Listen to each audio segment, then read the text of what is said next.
Assalamualaikum warahmatullahi wabarakatuh buat rakan-rakan dan bersyarah bagi kursus dakwah dan pendidikan Dr. Abdul Hadi bin Burhan. Nama saya Muhammad Zuhair bin Azmi dengan nombor matrik D2020296848. Saya daripada kelas dakwah dan pendidikan HID 3013 kumpulan B. Pada hari ini saya ingin mengulas sebuah buku yang sangat menarik yang berkaitan dengan dakwah yang berjudul Dakwah dalam Era Cyber di Malaysia. Buku ini sangat sesuai untuk para pembaca yang ingin mengetahui metodologi dakwah dalam dunia digital pada hari ini serta ianya turut mengulas isu-isu semasa berkaitan dakwah dalam dunia digital pada hari ini. Buku ini ditulis oleh Profesor Dr. Zulkifli Abdul Ghani dan diterbitkan pada tahun 2010 oleh penerbit Universiti Sains Islam Malaysia USIM. Di sini saya kongsikan sedikit profil dan biografi penulis. Beliau merupakan anak kelahiran Kedah berkelulusan PhD dari Universiti Edinburgh dalam bidang dakwah, komunikasi dan media Islam. Sebelum ke peringkat PhD, beliau adalah seorang graduan daripada Universiti Kebangsaan Malaysia UKM yang berkelulusan sarjana muda dakwah dan kepimpinan. Kerjaya akademik beliau bermula di UKM sebagai pensyarah di Jabatan Dakwah dan Kepimpinan UKM pada tahun 1996 sehingga tahun 2001. Beliau kemudian dilantik sebagai Ketua Jabatan di Jabatan Dakwah dan Kepimpinan bermula pada tahun 1997 sehingga tahun 2003 dan menjadi Fellow Kanan Institut Islam Hadari UKM pada tahun 2007 sehingga tahun 2009. Beliau kemudiannya berhijrah ke Universiti Sains Islam Malaysia pada tahun 2009 sebagai Profesor di Fakulti Kepimpinan dan Pengurusan FKP. Sebagai seorang ahli akademik, beliau telah menerbitkan lebih daripada 17 buah buku sebagai penulis dan editor. Lebih daripada 30 artikel dalam jurnal-jurnal tempatan dan antarabangsa serta menyertai lebih daripada 100 persidangan di peringkat kebangsaan dan antarabangsa. Baiklah, buku ini mengulas berkenaan dakwah dalam era cyber di Malaysia. Buku ini terhasil daripada beberapa kajian yang dilakukan oleh penulis untuk mensintesiskan antara ilmu dakwah dan komunikasi. Dakwah dalam era cyber merujuk kepada proses penyampaian dan perkongsian mesej Islam menggunakan alatan atau instrumen komunikasi baru yang menggabungkan antara teknologi komputer, satelit dan penyiaran. Buku ini mengandungi 9 bab secara keseluruhannya. Jadi saya akan ceritakan sedikit berkenaan kandungan dalam setiap bab tersebut. Bab pertama menghuraikan persoalan berkaitan metodologi dakwah dan konsepnya serta perkembangannya yang melalui beberapa fasa perubahan tertentu. Usaha menyebarkan Islam ini memerlukan cara atau kaedah yang tertentu. Metodologi adalah istilah yang berasal daripada bahasa Inggeris iaitu method yang bermaksud sistem aturan atau kaedah. Dalam bahasa Arab, istilah yang mempunyai makna yang hampir sama dengan metod ini ialah uslub, manhaj atau wasilah. Justru itu, metodologi dakwah merujuk kepada sistem aturan atau kaedah dalam berdakwah atau ilmu tentang cara berdakwah. Al-Quran secara jelas menyinaraikan 3 metodologi utama untuk menjayakan aktiviti dakwah. Dalam surah An-Nahl ayat 125, Allah Subhanahu Wa Taala berfirman yang maksudnya, "Serulah ke jalan Tuhanmu, wahai Muhammad, dengan hikmah, kebijaksanaan dan nasihat pengajaran yang baik, dan berbahaslah dengan mereka yang engkau serukan itu dengan cara yang lebih baik." Ketiga-tiga metodologi ini iaitu hikmah, al-mau'izah al-hasanah dan al-mujadalah al-husna dianggap sebagai kerangka utama metodologi pendakwahan yang sesuai untuk diaplikasikan sepanjang masa dan di pelbagai tempat. Dalam bahasa yang mudah, hikmah ialah kebijaksanaan. Setiap tindakan bercirikan akal cemerlang dan berjaya menggerakkan kebaikan dan menghilangkan kerosakan dalam masyarakat antara perilaku yang tergolong dalam kategori hikmah.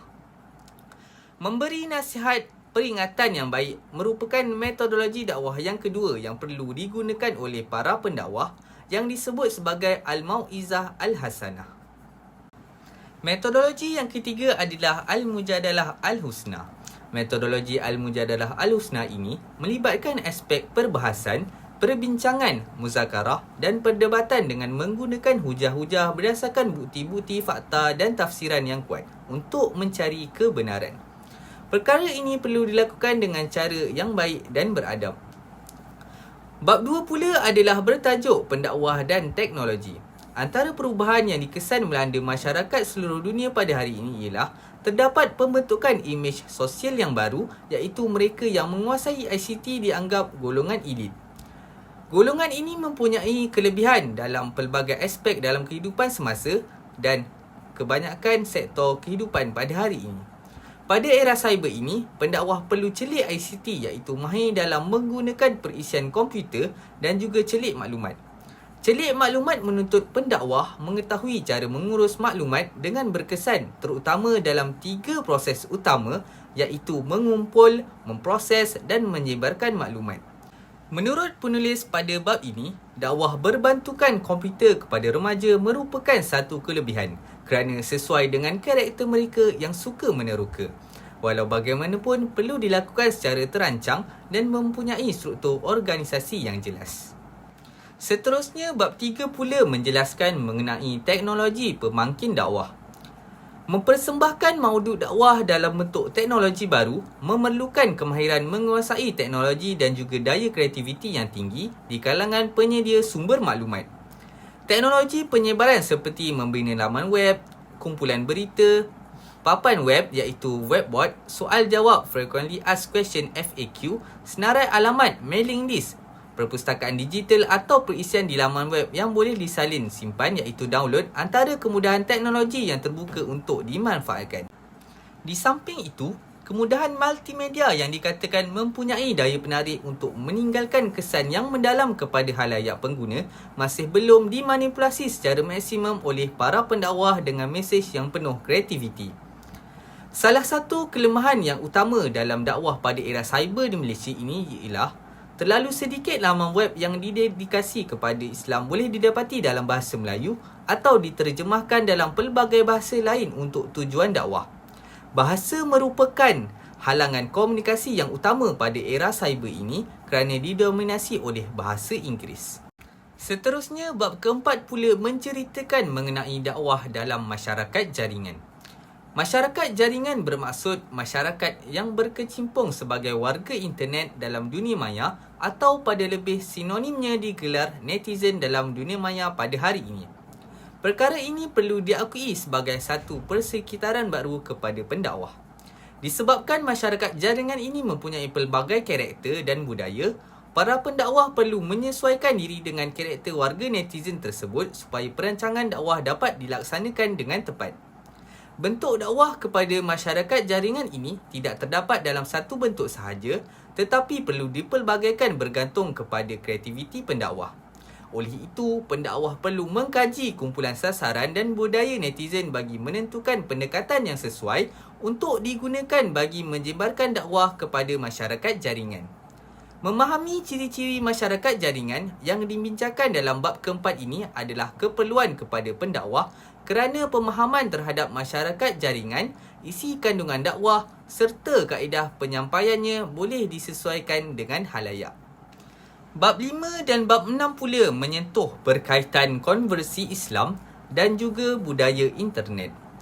Konversi agama bermaksud proses perpindahan dari satu agama kepada agama lain yang melibatkan perpindahan dalaman yang bersifat spiritual seperti kepercayaan yang memberi kesan kepada tingkah laku manusia tersebut. Bab ini menghuraikan berkenaan kes konversi agama dalam konteks Malaysia yang melibatkan penganut agama lain ke dalam agama Islam yang dikenali sebagai saudara baharu. Dengan kecanggihan teknologi komunikasi dan maklumat, kemudahan ini turut dimanfaatkan oleh saudara baru. Melalui internet, kelebihan utama yang dinikmati dalam usaha dakwah di kalangan saudara baru ialah masa dan tempat yang tidak terbatas. Penulis juga menyenaraikan beberapa laman web dalam bab ini yang menyatukan umat Islam dan menjadi wahana dakwah kepada saudara baru. Antara laman web yang disenaraikan adalah islamonline.net, islamfortoday.com, converttoislam.com dan islamtomorrow.com. Penulis ada menegaskan dalam bab ini bahawa melalui analisis yang dilakukan terhadap laman sesama tersebut, pengalaman konversi melalui internet merupakan pengislaman bentuk baru yang mempunyai potensi besar untuk dibangunkan. Seterusnya dalam bab 7 membahaskan berkenaan digital Islam harapan peradaban baru. Teknologi komputer, rangkaian internet, televisyen, satelit dan telefon yang berkembang dalam tempoh 2 dekad kebelakangan ini mewujudkan fenomena baru dan penyebaran Islam. Islam online, Islamnet dan digital Islam antara istilah baru yang dihubungkan dengan Islam pada era cyber di Malaysia pada hari ini. Teknologi baru ini telah mewujudkan peluang bagi penyebaran dan pemahaman Islam yang lebih luas. Di samping itu, pada sudut yang lain, turut mendatangkan ancaman kepada kemandirian Islam itu sendiri. Jika umat Islam boleh memperbaiki kelemahan mereka iaitu kelemahan iman dan akhlak yang turut diterjemahkan dalam kelemahan ilmu, ekonomi, politik, sosial dan pentadbiran, mereka boleh membina peradaban baru yang jauh lebih unggul berbanding peradaban yang dinikmati Barat pada masa kini. Melihat sudut yang positif dalam konteks digital Islam khususnya dalam internet, ia dianggap benar-benar mengagumkan dan mencerminkan satu kawasan di mana umat Islam berminat untuk menggunakan teknologi baru untuk menyebarkan mesej agama. Dua bab yang terakhir iaitu bab 8 dan bab 9 pula memfokuskan kepada kekangan dan cabaran yang perlu ditempuhi oleh para pendakwah dalam konteks dakwah dalam era cyber di Malaysia pada hari ini. Pembentukan budaya popular Islam serta pemahaman terhadap fenomena seni Islam adalah dua isu yang saling berkait. Pendakwah bukan sahaja perlu menolak pendekatan menghukum apabila membincangkan tentang seni dan budaya popular, tetapi mereka juga perlu bersikap proaktif dengan menjadi pengeluar dan pengusaha yang membangunkan budaya popular Islam itu untuk mengisi kekosongan yang wujud. Kesimpulannya, pendakwah pada hari ini perlu menguasai bidang ICT mengikut peredaran zaman. Pendakwah yang mempunyai tahap literasi komputer dan komponen yang berkaitan dengannya memang diperlukan dalam realiti persekitaran dakwah pada hari ini. Mereka bukan sahaja perlu celik komputer, malah juga perlu celik maklumat serta memahami perspektif Islam tentang teknologi dan pembangunannya. Pendakwah pada zaman ICT ini perlu diwujudkan dalam satu rangka pengurusan dakwah berpandukan pengurusan teknologi baru yang berfikir dan mengendalikannya secara efisien. Oleh sebab dakwah zaman ICT adalah mahal dari segi kos dan penyelenggaraan, jadi perlu digerakkan dalam bentuk industri yang akan menyokong bukan sahaja dari aspek pelaksanaan tetapi juga pembangunan perisian tersebut. Peluang untuk dakwah berasaskan komputer perlu diperhebat dengan kerangka pemikiran dakwah dan objektif yang jelas. Itu sahaja ulasan buku daripada saya. Akhir kata, saya ingin mengajak anda semua untuk membaca buku ini yang berjudul Dakwah dalam Era Cyber di Malaysia supaya memberi pengetahuan tambahan kepada kita berkaitan dakwah dan teknologi pada hari ini. Sekian daripada saya.